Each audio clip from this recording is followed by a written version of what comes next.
Hello મિત્રો, નમસ્કાર. નવા વિડીયોની અંદર દરેક વ્યક્તિનું સ્વાગત છે. મારું નામ છે વનાભાઈ. મિત્રો, લગ્નની સિઝન ચાલુ થઈ ગઈ છે અને માર્કેટની અંદર મિત્રો ઘણો ખરી વાત કરવામાં આવે તો મિત્રો હાલની માર્કેટની અંદર મોબાઈલની ખરીદી વધુ ચાલી રહી છે.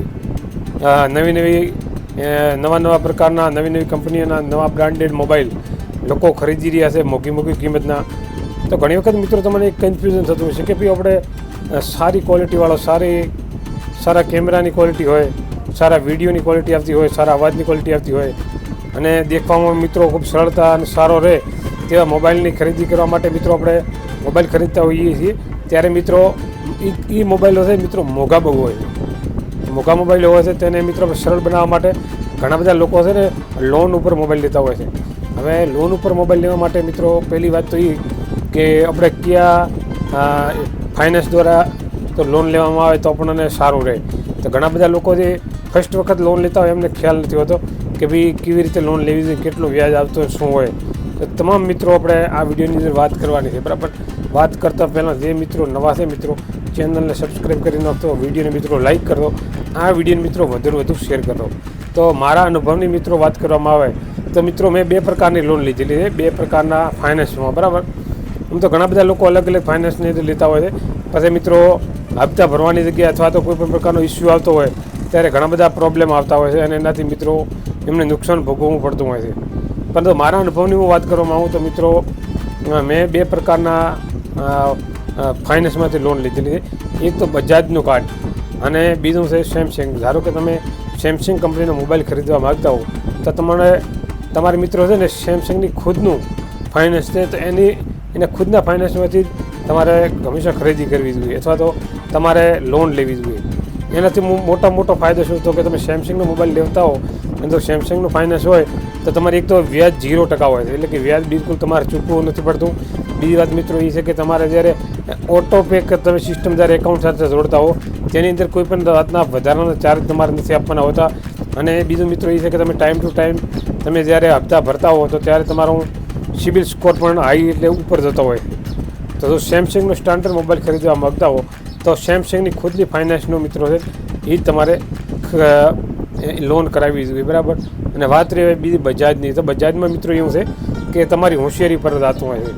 બજાજ ફાઇનાન્સમાં કેવું છે કે તમે ઘણી વખત લોકો છે આઈફોન લેતા હોય છે, સેમસંગના ફોન, વિવો, ઘણી બધી અલગ કંપનીઓ છે એના મોબાઈલ મિત્રો ખરીદતા હોય છે મોંઘા 30, 35, 40, 50 હજારના. બરાબર છે, પણ તમે જે જગ્યાએથી મોબાઈલ લેતા હો છો તે જગ્યાએ જ્યારે ફાઇનાન્સ કરાવતા હો છો ત્યારે મિત્રો તમારે ડાઉન પેમેન્ટ ભરવાનું હોય છે. તો ડાઉન પેમેન્ટમાં એવું છે કે જો તમે પહેલી વખત લેતા હો, બરાબર છે, તો તમને એટલો બધો અનુભવ ન હોય કે ભાઈ લોન શું છે, લોન કેવી રીતે લેવી જોઈએ, કેટલું ડાઉન પેમેન્ટ આવે એની તમને મિત્રો માહિતી હોતી નથી. ત્યારે તમારા પાસે જે મોબાઈલ દુકાનો જે ચલાવતા વ્યક્તિ હોય છે એ મોંઘા મોબાઈલો આપતા હોય એની સાથે મિત્રો તમારી પાસે ડાઉન પેમેન્ટ વધારે પડાવી લેતા હોય છે.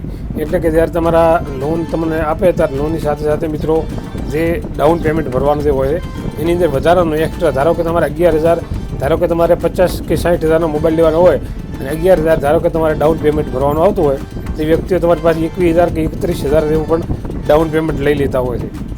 આનાથી શું મિત્રો કે તમે નવા હોય એટલે તમને ખ્યાલ હોતો નથી અને પાછળથી મિત્રો એ 11,000નું જ ડાઉન પેમેન્ટ ગણતરીમાં લેતા હોય, બાકીના 20 કે 21,000 રૂપિયા એક્સ્ટ્રા જતા હોય છે તે મિત્રો એ નફો મેળવતા હોય છે.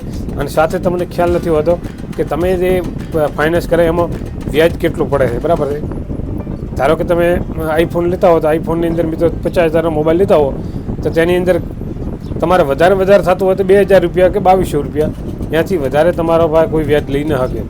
પણ ઘણી વખત મારી પાસે ઘણા લોકો આવેલા છે કે ભાઈ અમે આવી ટાઈપનું કાર્ડ કરાવેલું હતું ને એની અંદર મારે 20,000 રૂપિયા એક્સ્ટ્રા આવ્યા હતા.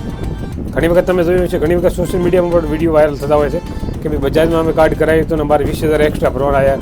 હું કેમ ને અમે કાયમ પેમેન્ટ ભરતા હતા, કોઈ દિવસ અમારે પેનલ્ટી નથી લાગી તો આટલા 20,000 કે 15,000 એક્સ્ટ્રા કેમ ભરવાના આવ્યા.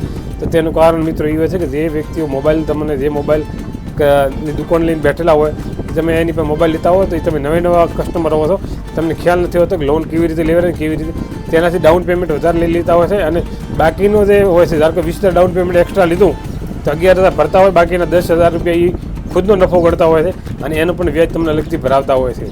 એટલે આવું પણ થતું હોય છે. એટલે તમારે બજાજની સર્વિસ સારી છે, મેં મિત્રો લીધેલી છે અને મેં જે મોબાઈલ લાવી લો હતો એની અંદર હું વાત કરું, મારી સાથે 3 બીજા વ્યક્તિ મોબાઈલ લીધા હતા અલગ અલગ સ્થળેથી.